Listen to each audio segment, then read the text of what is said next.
Berlatar di sebuah pemakaman, kita diperlihatkan beberapa orang yang sedang tahlilan. Di sana ada Daniel, Tricia dan anaknya bernama Rosalie. Claire berterima kasih kepada Daniel yang telah datang ke pemakaman suaminya. Ia tak sangka suaminya akan mati secepat dan setragis itu. Daniel yakin suaminya akan tenang di sana, namun Rosalie tiba-tiba mengatakan, dirinya melihat suaminya sedang terbakar di lubang yang sangat panas untuk selama-lamanya. Setelah itu Daniel dan Tricia mendatangi Dr. Warren. Ia mendiagnosis Rosalie memiliki gangguan emosional. Ia juga menemukan ada tanda-tanda psikopat dalam diri Rosalie, dan pada intinya Rosalie memiliki kepribadian ganda bernama skizofrenia. Sedikit informasi skizofrenia adalah ketika pasien melihat dan mendengar hal yang tidak ada. Daniel tidak menerima bahwa anaknya memiliki penyakit seperti itu. Ia berterima kasih dan langsung pergi dari sana. Dari kejadian itu, Daniel memutuskan untuk pindah ke kota kecil untuk menenangkan pikirannya.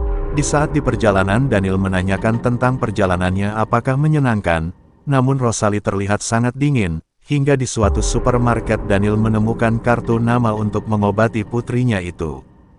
Sesampainya di sana, mereka disambut oleh seorang wanita bernama Betty. Betty ini merupakan agen rumah yang ada di sana.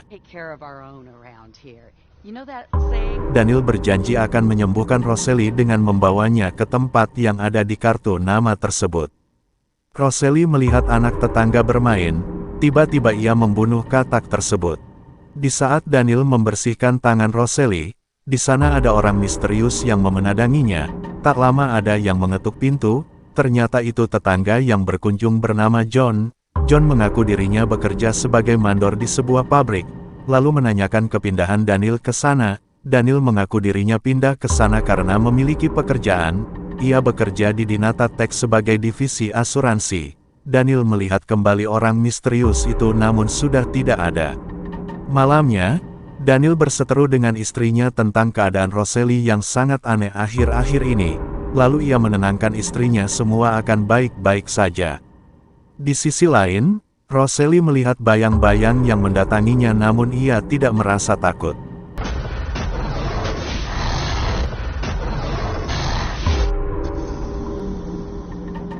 Esoknya, tetangganya bernama Harlan. Ia mengajak Daniel untuk makan malam di rumahnya. Ketika akan berangkat bekerja di sana sangat ramai orang-orang berkumpul. Betty memberitahu ada penduduk yang mati karena serangan jantung. Di kantor, Daniel melihat orang misterius itu kembali memandanginya. Di saat makan malam, Nyonya Lester menceritakan dirinya besok akan pulang agak malam, maka dari itu ia menitipkan kucingnya kepada Harlan untuk memberi makan. Tiba-tiba Rosalie menjawab, "Cats make the best pets. The Dark Lord."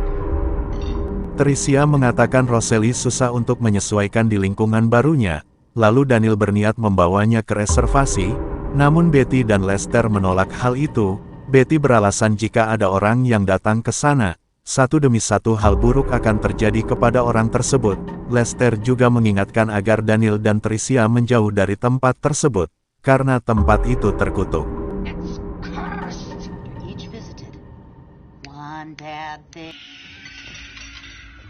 Terlihat ada anak yang jatuh dari sana.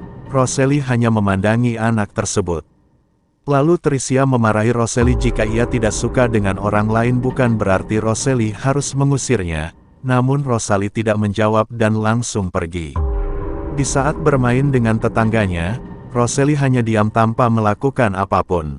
Tricia mengatakan kepada Claire, Rosalie merupakan anak yang susah untuk beradaptasi di lingkungan barunya. Di sebuah taman Rosalie diberikan suatu benda oleh kakek tersebut, dan ternyata itu hanyalah mimpi. Yang anehnya benda tersebut ada di kamarnya, lalu ia memasukkan benda tersebut ke dalam jas ayahnya. Daniel menanyakan dirinya yang akan berkunjung ke reservasi, namun ia malah berteriak.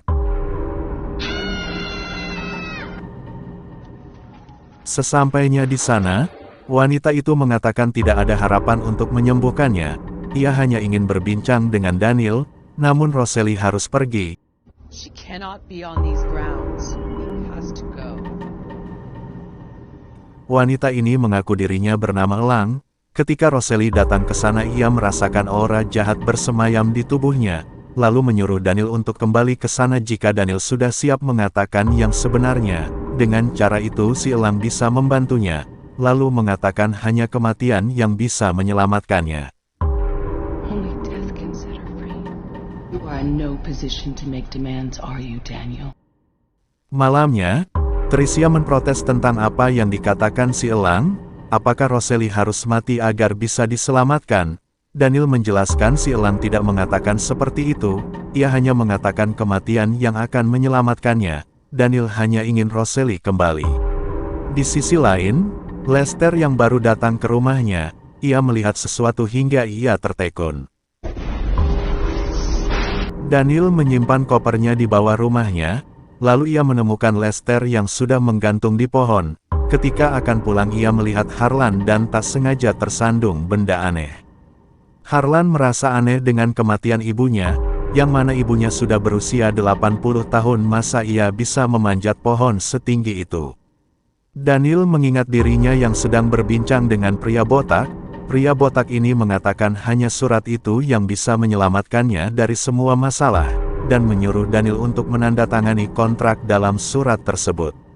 Daniel pergi keluar dan bertemu dengan John, lalu ia berbincang dengannya. John mengatakan ketika Daniel datang ke sana, sangat banyak kejadian aneh. Ketika John mengambil minuman, ia melihat Roseli melihatnya dari kamarnya. Daniel melihat benda-benda aneh yang ada di sana, lalu John menceritakan tentang relik tersebut. Diceritakan ada seseorang bernama Harbinger. Harbinger ini adalah seorang musafir yang ditugaskan untuk menjatuhkan relik di sekitar korban. Karena relik ini dapat membuat orang di sekelilingnya berniat untuk bunuh diri. Relik ini sering disebut pertanda. Ia juga menyebarkan relik itu di setiap kota, dan membuat perjanjian menggunakan surat kepada orang yang ingin memiliki relik tersebut. Lalu memberikan satu benda untuk Daniel. Di saat waktu yang sama si kakek muncul lagi. Daniel mencari tasnya yang hilang, dan mengingat tasnya disimpan di bawah rumah. Namun tas itu sudah tidak ada. Tak lama detektif mendatanginya. Detektif ini menanyakan sebelumnya Daniel tinggal di mana. Ia mengaku dirinya dulu tinggal di Des Moines, lalu menanyakan benda yang ia temukan di bawah pohon tepat di lokasi kejadian. Daniel tidak tahu menahu tentang hal itu. Ia menganggap Leslie mati karena bunuh diri. Di saat itu, Daniel melihat kakek misterius itu membawa tasnya, lalu ia mengejarnya sampai di pemakaman umum. Di sisi lain, Alice memberitahu anaknya yang hilang bermain dengan Rosalie, lalu ia mencarinya sampai di gua yang sangat gelap. Anna memberitahu ia sudah melarang Rosalie untuk bermain ke sana, namun Rosalie terus berjalan dan tidak mendengarkannya. Alice menjelaskan gua tersebut merupakan tempat persembunyian para mafia zaman dulu. Diceritakan gua tersebut sangat angker dan tidak ada yang berani masuk ke sana. Lalu Daniel mengatakan iblis sudah mengambil jiwa putrinya. Iblis tersebut telah memaksanya untuk melakukan hal sangat mengerikan untuk mendapatkan putrinya kembali.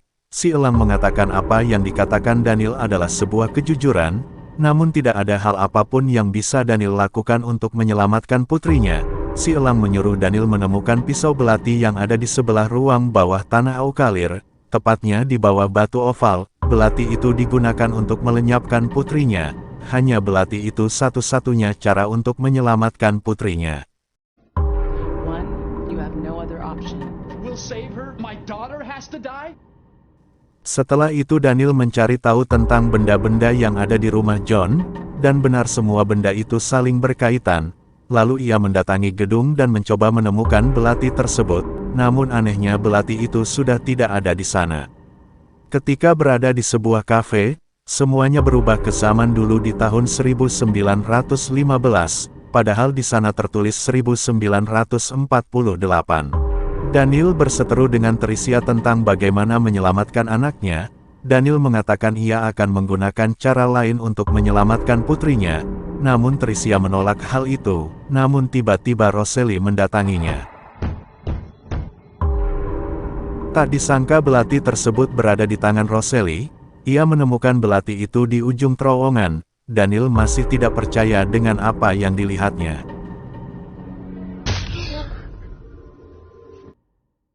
Daniel memperlihatkan gambar yang ia temukan.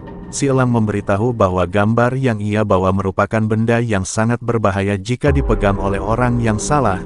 Lalu Daniel memperlihatkan belati yang elang katakan, dan mengatakan putrinya yang menemukannya. Karena hal itu, si elang merasa bingung dengan apa yang sedang terjadi. Ia menyimpulkan Daniel lah yang menjadi masalah tersebut. Ternyata Daniel takut kepada pria botak, lalu si elang menyuruhnya kembali jika Daniel sudah siap untuk menghadapinya. Di sisi lain, Tricia menemukan hewan di sekitar rumahnya sudah mati. Di sana tertulis bunuh diri. Terlihat raut muka Rosalie tidak sedikit pun merasa bersalah. Polisi menanyainya tentang kejadian itu, apakah dirinya mempunyai musuh ketika datang ke kota itu, namun Tricia tidak mempunyai musuh. Malamnya, Harlan terus memandangi Daniel dari kejauhan. Ia merasa Daniel telah membunuh ibunya. Ketika Daniel berbaring, ia mendengar suara memanggil-manggil dirinya.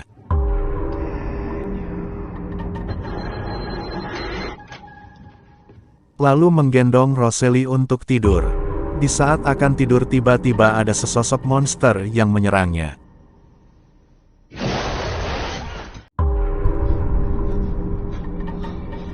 Di sisi lain, Harlan merasa ada sesosok yang mendatanginya. Esoknya, terjadi lagi kasus yang sama. Di sana juga ada relik tersebut. Seorang wanita menyalahkan Daniel yang melakukan hal itu, karena terjadinya banyak kasus bunuh diri ketika Daniel pindah ke kota tersebut. Lalu ia mengusir Daniel dan istrinya untuk pergi dari kota itu. Tricia membawa Rosalie untuk bermain ke rumah Alice, namun Alice menolaknya karena ia takut kepadanya. Di sana ada Betty yang menertawakannya. Lalu Rosalie mengatakan Betty orang yang kejam dan ia akan menerima pembalasan. Daniel diberitahu oleh si detektif bahwa Betty mengendarai mobil hingga masuk ke jurang, lalu menyuruhnya untuk pergi ke kantornya. Detektif menanyakan apakah Daniel memiliki musuh, karena ia juga menemukan relik yang sama di dalam mobil Betty, dan apakah Daniel mengetahui hal itu. Namun Daniel mengelak dan ia tidak tahu menahu tentang hal itu.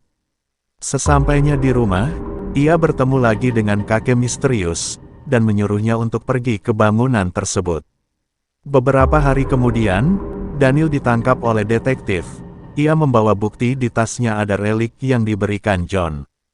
Setelah itu, Teresia tiba-tiba tercekik, lalu Rosalie memperlihatkan tulisan, "Kill yourself." Si detektif menyuruh Daniel untuk mengaku, agar ia tidak diberikan hukuman mati, namun Daniel tidak mengaku dan meminta untuk menelpon seseorang. Ternyata Daniel ingin menemui John. Ia menceritakan masa lalunya. Daniel dulu bekerja di bidang keuangan. Ia didekati oleh seorang pengusaha yang ingin menjadi investor. Awalnya semua berjalan lancar, namun ketika dirinya bangkrut dan tidak bisa membayar investor, di saat itu ada seorang pria muncul di depan pintunya. Pria botak ini menawari Daniel untuk membayar semua kerugian investor, namun dengan satu syarat, yaitu ia harus melakukan pekerjaan untuknya. Dia mengambil arwah putrinya sampai pekerjaannya selesai. Daniel mengaku dirinya lah harbinger itu. Ia melakukan itu untuk mengembalikan arwah putrinya. Karena hal itu Daniel sangat membutuhkan bantuan John, namun John menolaknya karena tidak mau terlibat dalam masalah tersebut. Daniel mengatakan bahwa ia sudah mengambil banyak jiwa namun Rosalie masih belum kembali, dan pria itu penipu. Karena hal itu, Daniel memohon untuk mengeluarkan dirinya dari sana, namun Daniel tetap tidak mau. Tak lama kakek misterius itu mengeluarkannya dari sana. Daniel terus mengikutinya, lalu kakek itu menyuruhnya untuk pergi ke rumah si elang. Daniel mengatakan dirinya sudah siap untuk menghadapi pria botak itu. Lalu si elang menceritakan pada tahun 1647, para pedagang bulu putih sampai di tanah itu. Di sana ada pria bernama Luke. Ia merupakan seorang penyihir, dan menggunakan kekuatannya untuk melenyapkan penduduk di sana. Namun kekuatannya hilang ketika mencapai tanah ini. Mereka mengadakan upacara perjanjian resmi, namun Luke melanggar perjanjian tersebut. Lalu para penduduk mengutuknya dan dari saat itu Luke tidak berani menginjakan kakinya di tanah ini. Oleh karena itu Luke berjanji akan melepaskan kutukan itu dengan cara mengumpulkan banyak jiwa, namun tidak peduli berapa banyak jiwa yang dikumpulkan oleh Harbinger itu tidak akan cukup untuk mengangkat kutukan itu. Luke menipu mereka. Karena hal itu, Daniel harus menancapkan belati itu ke dalam dadanya. Ketika itu terjadi maka kontrak Daniel dan Luke dibatalkan. Agar Rosalie mau pergi dengannya, Daniel harus meminumkan Spike untuknya. Daniel memberikan relik yang ia punya, dan si elang memberikan kunci menuju ruangan bawah tanah. Karena Luke tidak bisa masuk ke dalam ruangan tersebut, lalu ia memberitahu ada suatu benda yang dapat melindunginya dari Luke. Setelah itu, Daniel menyuruh Tricia meminumkan Spike untuk Rosalie, dan ia tahu bagaimana cara menyelamatkan Rosalie. Tak lama John datang dan memberitahu bahwa si detektif sudah menembak dirinya sendiri, dan ia mengaku dirinya adalah petanda itu. Lalu Daniel mengajak mereka untuk pergi ke ruang bawah tanah. Di perjalanan, mereka dihadang oleh Luke, lalu Daniel memutuskan untuk pergi memakai jalan terowongan. Tiba-tiba Tricia terlempar ke dinding gua. Luke kembali menghadang mereka. Sesampainya di sana, tak lama iblis datang. Untungnya Daniel menemukan lubang kupcinya dan si iblis tidak bisa masuk. Ketika akan menancapkan belati itu tiba-tiba John dirasuki oleh iblis, dan menggagalkan ritual itu. Terjadi baku hantam. Tak lama si kakek datang menyelamatkan Daniel, namun si kakek tidak bisa melawan bola dunia yang dipegang John. Ketika akan melenyapkan Daniel tiba-tiba si kakek menyelamatkannya, untungnya Tricia memukul si John dan si John pun mati. Si kakek mengaku dirinya adalah utusan untuk melindungi pertanda, lalu mengatakan semuanya sudah terlambat, putrinya tetap tidak akan aman berada di sana. Lalu iblis itu mendatanginya. Luke mengatakan dirinya sudah memberinya kesempatan untuk mengembalikan roh putrinya, namun Daniel menyia-nyiakan kesempatan itu. Ia hanya bisa memakai pertanda itu ke satu orang. Karena hal itu, Luke melakukannya sendiri dengan memilih John menjadi Harbinger itu. Dari dulu sebenarnya ia bisa saja melenyapkan Daniel di mana saja, cuman ia ingin membuat Daniel membunuh dirinya sendiri tanpa harus ada pertanda. Daniel mengingat tentang kekuatan Luke yang tidak bisa digunakan di tanah India, maka ia memanfaatkannya untuk memukulinya. Namun tiba-tiba tongkat itu berubah menjadi belati. Luke kembali mengagalkannya, lalu ia mencabut tawarannya dan jiwa putrinya akan hilang selamanya. Daniel memutuskan untuk menawarkan dirinya untuk menggantikan jiwa putrinya. Lalu arwah Daniel ikut bersama Luke. Tak lama Daniel hidup kembali. Lalu Rosalie memberitahu kakek itu memberikan kartu kematian untuk melindungi ayahnya, dan karena kartu itu bisa menghidupkan jiwa-jiwa yang sudah mati. Kakek itu juga yang memberitahu belati itu berada. Di akhir film, Daniel berniat untuk menyelamatkan Rosalie lain yang bernasib sama dengannya.